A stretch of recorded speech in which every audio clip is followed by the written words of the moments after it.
आम आदमी पार्टी के राज्यसभा सांसद संजय सिंह जी हैं हमारे साथ बातचीत के लिए। अशोक मित्तल जी के यहाँ पर रेड हुई है सर, क्या रिएक्शन? देखिए, ये चुनावी खेल है। जहां चुनाव होता है वहां तोता पहुंच जाता है। तो मोदी जी के तोते अब उन राज्यों में जाना शुरू कर रहे हैं जहां पे चुनाव है। अब आप देखिए, बंगाल, बंगाल के बाद अब पंजाब।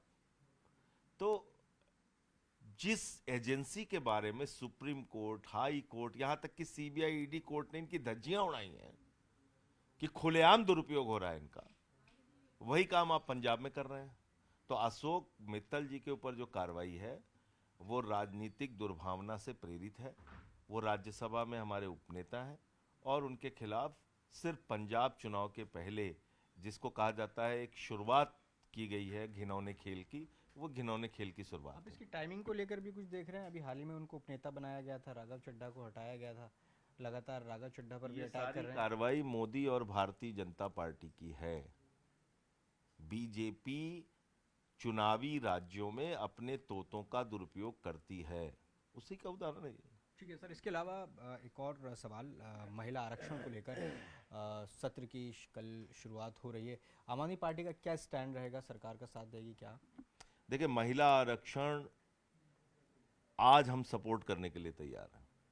543 में 33% दीजिए, हम पूरी तरीके से सपोर्ट करने के लिए तैयार हैं।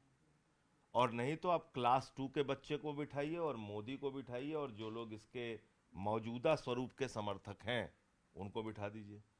क्लास 2 का बच्चा भी ये समझ सकता है कि 2011 की जनगणना के आधार पर 2029 में चुनाव नहीं कराया जा सकता।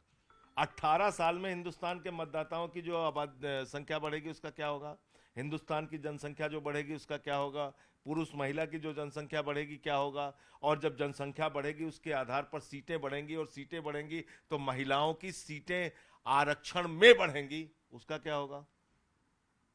समझ गए कि आपको फिर से समझाऊं?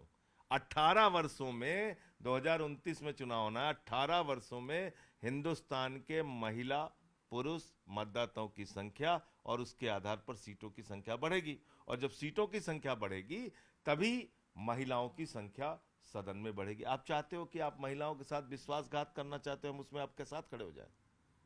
तो महिलाओं के साथ विश्वासघात में मोदी का साथ नहीं देंगे। अगर उनकी नीयत साफ है, आज 543 में 33% कीजिए, हम आपका साथ देंगे। हम तो पहले भी कह रहे थे, 2023 में भी हमने कहा आम आदमी पार्टी ने कि भैया आज से लागू करो, इसको टालो मत। फिर जब जनगणना, जनसंख्या पूरी हो जाएगी, सीटों की संख्या बढ़ेगी, डिलिमिटेशन होगा, उसके आधार पर और बढ़ाना महिलाओं की संख्या। तो अब तुम्हें महिलाओं का हक मारना, हम चाहते हो उसमें साथ दें आपका, ये नहीं होगा। सर एक और सवाल, बिहार में बीजेपी के अब मुख्यमंत्री होंगे सम्राट चौधरी। एक एक लंबा दौर नीतीश कुमार का रहा और अब बीजेपी वहाँ पर लीड करेगी गठबंधन को। बीजेपी के सीएम होने जा रहे हैं ये देखिए, अभी। विश्वासघात की मास्टर पार्टी है बीजेपी। इन्होंने शिवसेना के साथ विश्वासघात किया, मायावती जी के साथ विश्वासघात किया, अकाली दल के साथ विश्वासघात किया, एनसीपी के साथ विश्वासघात किया। अब जेडीयू समाप्त करेंगे, जेडीयू का भी खेल खत्म करेंगे।